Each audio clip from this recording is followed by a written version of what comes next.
Lee Wolf here. The car father, he's on the air. Lee Wolf here. We are live. It is Monday. Welcome, everyone. Thanks for tuning in, watching, and listening. As always, Mr. Richie Bello is by my side. And today we have Scott Petricone, who's a sales professional with the #1 Hyundai store. Is that in the country, Scott? Yes, sir. All right. And that is Hyundai of Newport Richie. How you guys doing? Great. Awesome. Awesome. All right. Yeah. So as always, we're just going to break away for 1 minute with a message from our sponsor, Shop Smart Autos. We continue to show dealerships across the country how to retain their customers. But now Shop Smart Autos wants to bring the new customers right to your showroom floor. The car they want? It's sitting on your lot. And Shop Smart Autos can bring you the VIN-specific leads that take them straight to your door. These aren't just leads. They're nurtured, targeted, and matched down to the exact vehicle. You'll sell more cars faster, and your team is going to thank you for it. Shop Smart Auto's VIN-specific leads. Let SSA show them the way to your showroom floor. All right, we are back. We are live, and today we're with Scott Petricone, and we're going to be talking about a little bit about how the old school mentality in sales has kind of slipped away, and we have this newer generation of people that aren't necessarily connected to that world as much, and how Scott uses digital technologies to bridge the two, which makes it more of a powerhouse, especially from Richie and my perspective. But Scott, first, if you could, just give the audience a little understanding of where you came from and how you got here. I grew up in New Jersey. I started a small car dealership in New Jersey, and then moved to Florida in 94, 95, and been in the car business for 34 years now. Been in sales, finance, sales manager, BDC manager, internet. So I was here when the internet got turned on for the car business. That's huge. That's great. That's a powerful tool, actually. Yeah. And tons, I'm sure, that you can pass on to the ones that weren't around for it. Yeah, I was lucky enough to be around, but I was kind of young at the time. But so how do you see the difference between like the sales mentality? Like if today you didn't have any digital technology, that changed from the mentality of a salesperson of the past to now, and then how are you using technology to bridge the two together? Well, in the past, which I wasn't much for, I didn't like sitting around at all. I really did. I like to be active. So back then I networked any way I could, but we didn't have the internet. So now I got the internet. I can, use social media, use funny videos, make some videos to brand myself and get myself out there. And people see the silly videos like the car father and they click on it and they come in. I do a lot of advertising on Marketplace. I think a lot of problems with maybe I should say kids these days is they're behind keyboards. Most of them doing internet, which the internet is a great tool. I love it because it sets up appointments rather than just sitting outside waiting for people to come in. So If you combine the two, you could be very successful. A lot of these kids don't want to, they'd rather just be behind the computer texting back and forth or emailing back and forth, doing numbers over the computer and all that, where it kind of takes out the excitement of buying a new car and having fun and getting people going for their wants and needs in person. I think you need to combine them both. Yeah. I definitely feel the difference when you walk into a car dealership these days. It's been about 3 or 5 years now, but I was shopping for a SUV and the excitement was gone. Like when I was dealing with younger people. And I always remember growing up when you were going to get a car, it was like a magician coming out on stage, and they were so excited about the product and they understood how to connect that product to you and what your needs were. I mean, I think I had at a Honda store here on the island back in 2003, a 10-minute conversation about cup holders because I was having kids. Yeah. How important it was, and look how many cup holders, and look at this, and you could flip down the screen and your kids can watch TV, and you have no idea the difference it's going to make, and all this. Mm-hmm. Those days feel like they're slipping away, and it's like a numbers game.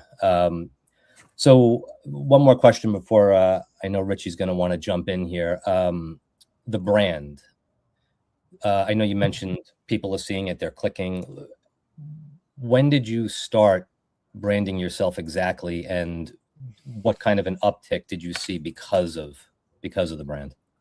I probably started branding myself probably a long time ago, but just the last couple of years, I started branding myself more because I did a lot with Facebook and Marketplace and internet. And I felt like kind of like the old school thing, like you said, there's always someone, you went to a car dealership, there was some guy riding around on a horse, maybe like giving out popcorn or balloons to kids and stuff like that. And I think that funny stuff attracts people to remember you, whether it's funny, you think it's corny or not. I mean, they see it and they click on it. I've probably increased my business by 5 to 6 cars a month. And that's just doing it from 6 months ago. I started up this Car Farther thing because, I found a social media platform to make videos. That's awesome. That's awesome. Yeah, definitely. I feel that a free barbecue and some balloon animals and catering to families, without pushing cars down their throats, it goes a long way. There's memories there for sure. I remember it as a kid going to dealerships or certain places, stores, and that kind of stuff. Buying a car is an emotional thing. I don't think you can do that over the phone. I try to be exciting on the phone as much as I can, but you can still do it better in person, I believe. Yeah, that's Richie for sure, right, Rich? Yeah, and like one of the things that like you mentioned was that you need both. The problem with today is they only know one. We're lucky enough that we were out there when there was no internet. Scott, I know for quite some time. Scott, you saw my brand today as versus years ago. I wasn't out there like that, right? Because I was more under the radar guy like that. But what happened to my brand where it got to that point because of White Dove Bird and Lee Wolf and the team? They are unbelievable what they do, right? So that really helped me too a lot, like more than anything. When I met Lee, my brand wasn't out there. So that's important. And more important, once it's out there, you have to have the people skills, right? If you don't have the people skills and you're just online, it's no good, and you're obviously really good at it. And congratulations on that certified store, because I know that once you're somewhere, you're always rocking. You have such a track record with that for years, since Jersey, here, everywhere. And it's because you have that personality, but that personality shows on your videos. I watch your videos on Instagram all the time. Like sometimes a hat, I just get a kick out of it because the kind of stuff you come up with, it's creative, we're car people, you have to be creative. So your energy communicates with the customer, and then when they see you, that's it. The kids don't know how to do that, and it's really bad. The other thing I want to talk to you about is, so you're number one, right? Yeah. So the used car business is really, really up, as the new car business is dropping because of the prices. But now it just drove the prices at Manheim telephone numbers. Telephone numbers are crazy. So much that Carfax is down 4 or 5% last time I looked on the stock market. But here is the real problem. They just announced, that they're going to focus on old age units. They announced that they're going to focus on high mile cars, because the pricing of the car is just crazy. One just way up, which is new cars. I always put an example: a Grand Cherokee Jeep, the big one, the old. I mean, the thing's $98,000. Excuse me. Excuse me. Could you please share with me why? And one of the things is that the consumer doesn't know this, but us car guys do. The vehicle is not worth, when you trade it in, it depreciates. The reason is because the OEMs are the ones that make all the money, not the dealerships, Why do they make all the money? Because they got to add their recalls, their warranties, their advertising. So when they start adding everything on that car hits the market really expensive. And then a dealership customer that doesn't understand that process, because that's a secret process, and it's usually, UAW and all that. That's a secret process that's not out there. But dealerships, all our process is out there, right? So then that customer comes into you and they tell you, could you save me $5? There's no room in the car. Do you remember back in the day that you had an 8 to 10% spread? Now you got 2 or 3% on a new car. If you're lucky, hold back, this, that. They kept taking everything away from the new car sales. Yeah. For sure. Yeah. And what kind of an inventory are you guys packing there at Hyundai? Our used car store carries like 400 to 500 cars, and our new car stores has somewhere in the thousands, like 1,200, 1,400. Wow, you must need a golf cart to get around. No, I'm in really good shape now. Yeah. Are getting there. Yeah, I bet.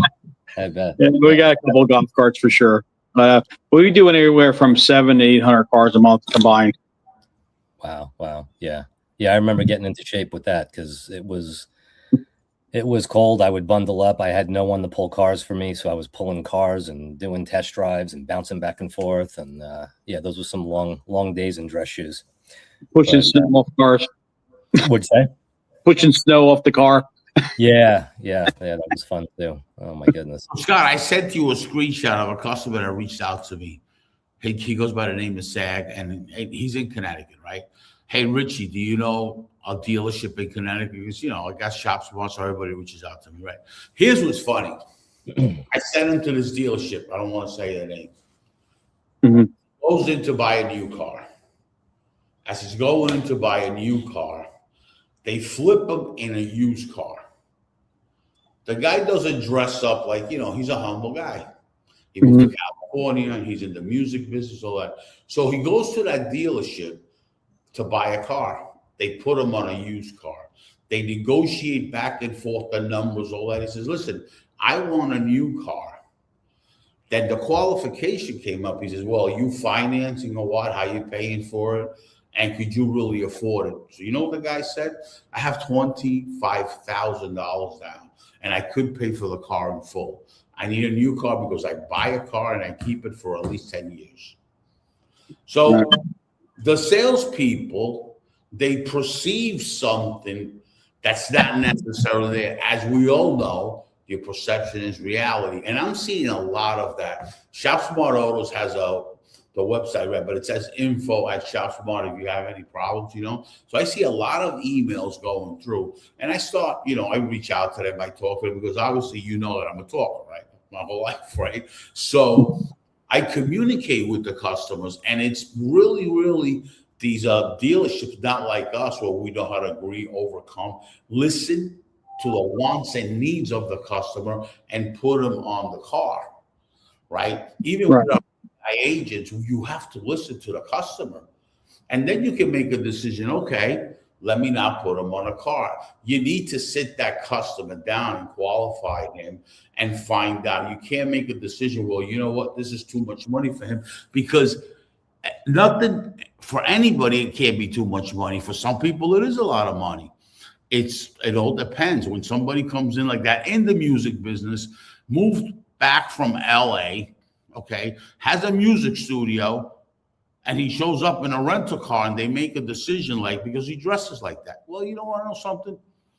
Big deal. He dresses like that. You never know who anybody is. And I'm seeing that more and more and more. And I'm also seeing in the showroom something that's really. Ooh, he froze. Oh, Richie. Either that or he's practicing to be a mime. All right. I'm going to let him know that he's frozen. And actually, I wanted to ask you, Scott, but Richie might just pop right back in. From a technology standpoint, with everything that's changing right now, what are the pros and cons in your head? I mean, starting with the pros, besides the fact that you're able to make these videos and brand yourself, what are the pros to you with all the AI technologies and the messaging technologies, and back and instead of the days of just literally making phone calls or waiting for people to walk in? Are you finding that what are the positives, at least?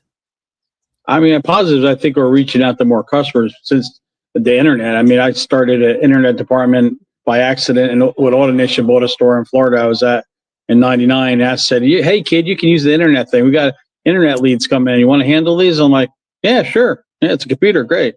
And Right. I think, and you're getting more customers for more areas. So if you like our store does, we market-based price our cars. Yeah, and I'm 40 minutes north of Tampa to give you an idea. So we're in a small town, but we pull people from Tampa, Jacksonville, Orlando, Melbourne, where Richie's at today. We pull people from all around the Florida just because of our pricing and marketing them right. Before Wow. we wouldn't get them customers. Really. So that's right. What kind of differences? Oh, there he is. Oh, there he is. There Pop it in. he's back. We were just discussing, Rich. I was asking about first the pros of all the positives with all the new technologies, whether it be, email marketing, SMS. I wanted to actually ask about the differences that you're seeing in data as well, Scott. Leads. Oh my goodness. I mean, it was only 2018 and I would get leads that were like, forget it, calling them 20, 30, 40 times. And I think I had one guy ask me once, I don't even know why I'm there. I was just wondering where Burger King is, like all kinds of like crazy stuff. Angry people, why are you calling me? But it seems like from a data perspective, things are a heck of a lot tighter now, right? Yeah, I believe so. I mean, you get them once in a while. Sometimes you do get them in a while. My son put my information. I was looking to buy a car, but for the most part, these people are shopping online. They're just like shopping and driving around in a car like these back in the day. So they're in a car in the virtual world. You just got to do your best to get a hold of them, keep following them up. I mean, sometimes people don't buy for 90 days. And I know for a fact there's salespeople that give up making a phone call to enter a lead probably up to 3 times. Even if they say they're probably just clicking the completed call, they're not calling. Yeah. I mean, you got to call the first couple of days really strong, text, email. And the good thing about the texting, SMS, and all that is now people respond to you faster in email because at work they get a text right away. They can respond to you, say, "Yeah, I'm interested in that car. I'd like to come in tonight." Yeah. And there's some dealerships right now, believe it or not, still if they're not an eLead or Vin Solutions, don't want to pay the extra money for texting. They're way behind if they don't do that. Yeah, and I know I'm not old, but I am 49, so I experience. I was a VHS and record player and 8-track guy.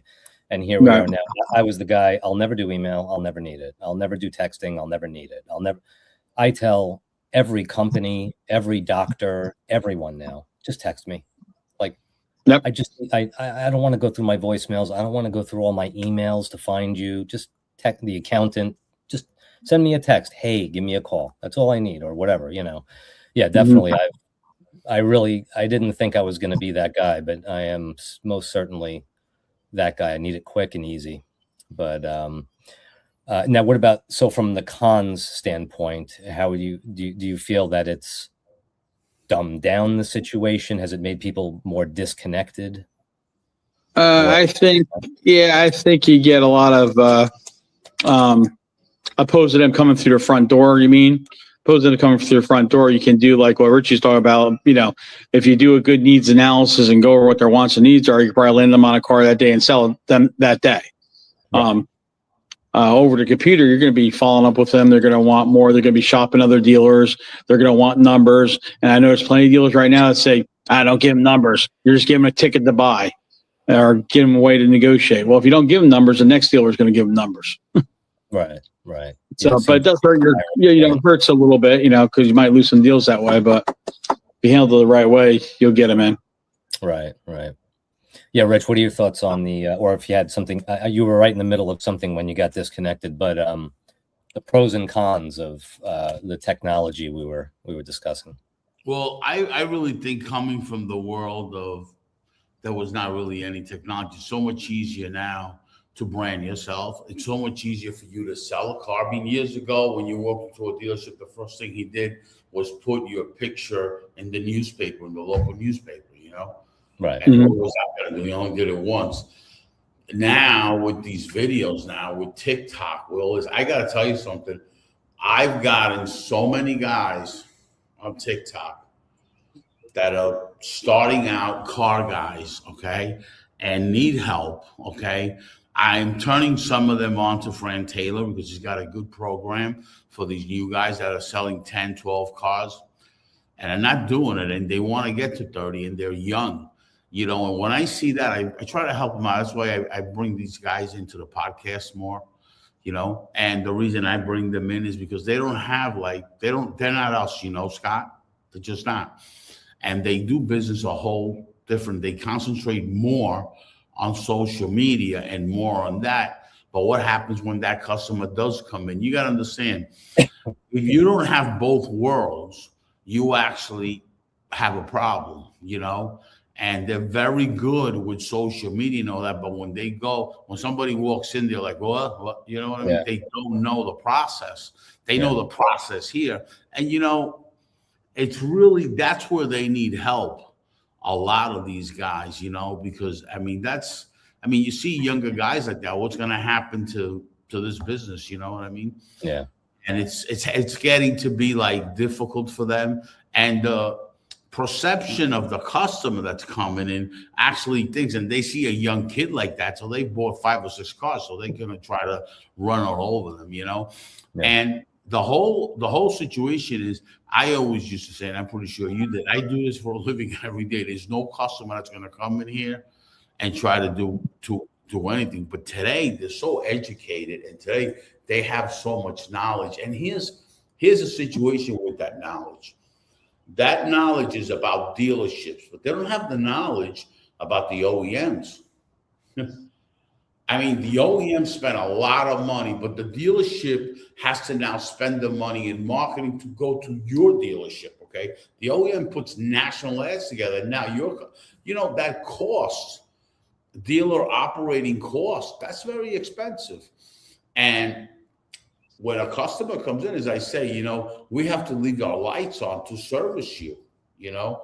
Now, it's important for a dealership to earn, because that dealership employs 100 people, 140 people. In 2008, it was crazy because so many went out of business, you know.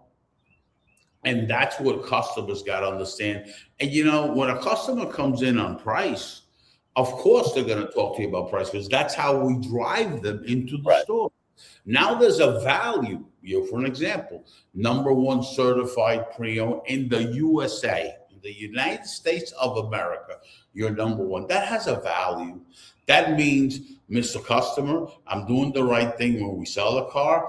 I'm doing the right thing when I service the car, because I'm selling you this car, but I have to stay married with you till the next 3 or 5 years, whatever your loan is, because you're going to be coming back here. And we have the same reception. We have everybody the same. Our retention here is real good, because we take care and we cater to our customers. But of course, they're going to come on price and price. That's how we drive traffic.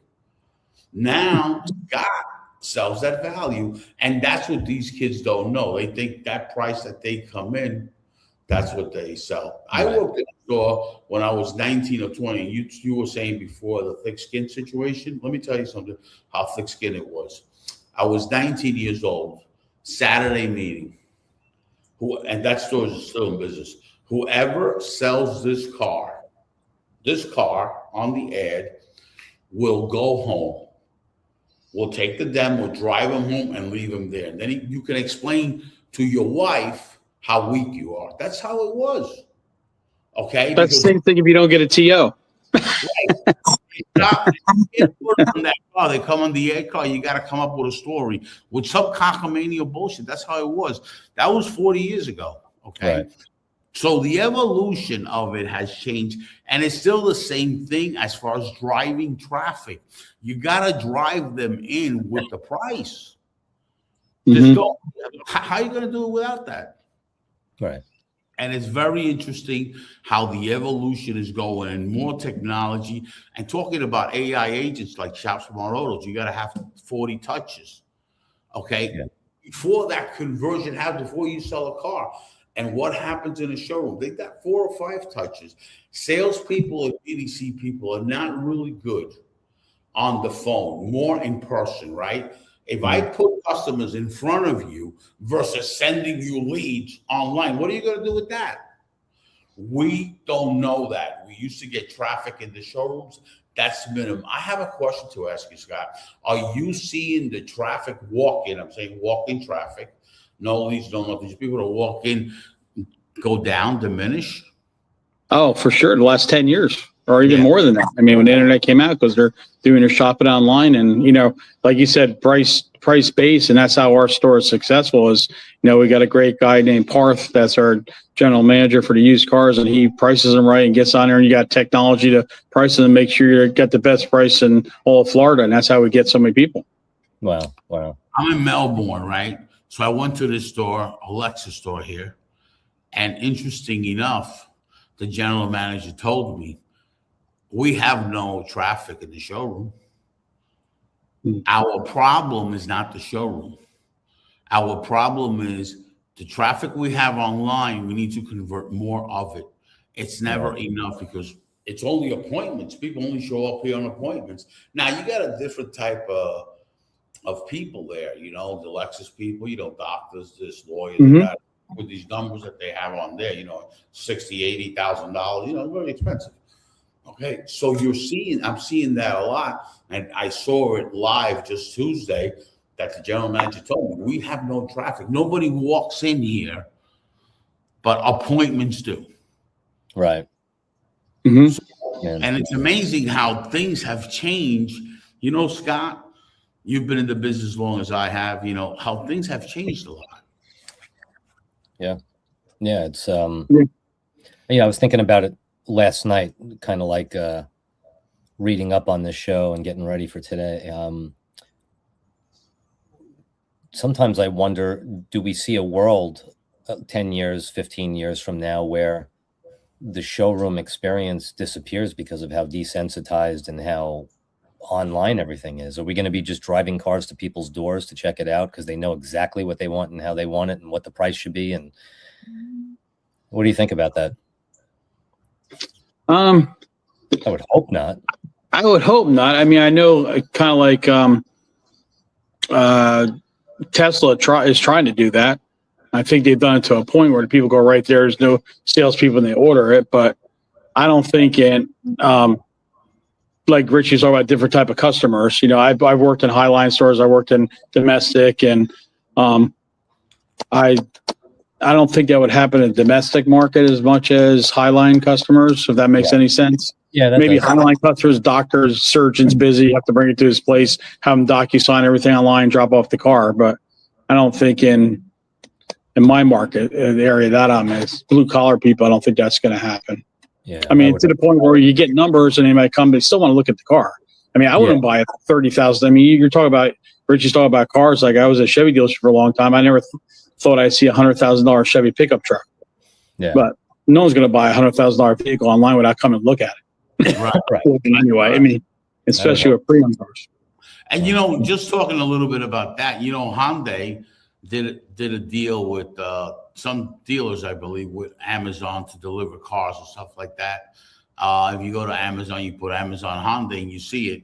I was lucky enough that I was in Georgia, and I went to the OEM there in Georgia. Very big Hyundai store. I mean, like factory, very big, right? And I was lucky enough to go there, and I saw a few little different things that they're trying to work on that. And Amazon was pretty successful with the digital retailing side. As Cox Automotive started digital retailing, and that didn't work. CDK Global also. But Amazon, why Amazon? Because it has the traffic. It's a problem that it is behavior. Okay, right. And with COVID, it went even worse. The lead gen was okay. You needed lead gen and all that, but it wasn't like after COVID, people are already used to buying everything online. If you're across the street from a store, you buy it online because you don't want to deal with the hassle. Right. And you save time and money. Time equals money because one thing we can't replace is time. We can replace money, but not time. So these are things that are changing pretty fast. And it's scary what's happening, like in the next, like Lee said, what's going to happen in 10 years from now, Yeah. It's a whole different thing. Like if you talk about marketing changed completely to how it was 20 years ago to what's going on now. Right. It's totally different. Who would think that videos were going to hit it off like they have? Who would have thought that? 50 years ago, we never thought that. Ever. Yeah. There's not even ads on Facebook with images no more. All these images platform that you used to have to buy for images, they're all out. They're gone. Now it's all video. I mean, it's scary. You know, that evolution is getting, and who knows what's going to be next, you know? YouTube was a great platform for ads for YouTube. These kids, for $50 or $60, they go on YouTube, on TikTok, and they're making money. Yeah. They're getting the leads in for nothing, $40, $50. Try doing that on YouTube, you know? Yeah. Now, Richie, I know you have to get running on the road. Scott, just anything you wanted to add before we close up the show here? I would just say a big thing is I would tell people they're new into business or still in the business, and maybe an old car dog like me, my general manager makes fun of me when he tells all the young kids, see, an old guy can still do it. You can get on Facebook and put ads on Facebook. I'm generating at least 100 leads a month alone by myself, just from Facebook, creating Facebook events, marketplace. It takes 2 minutes to put a car on marketplace, put it on there. Yeah, you get some hits. People might not come, but it's a numbers game, just like people coming through the door. So I'd say advertise as much. Why social media is still free.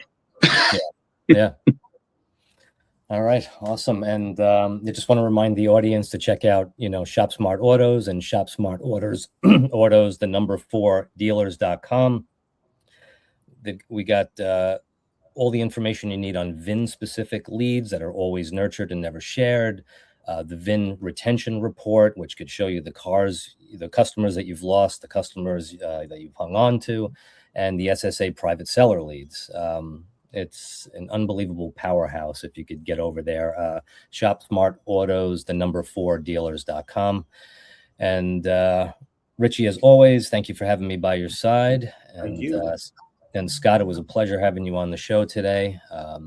Thanks for inviting me, guys. I enjoyed it. Thank you. Yeah. Thank you much, and I hope everyone out there has a great start to your week. And thanks for tuning in and watching and listening. Thank you. See ya.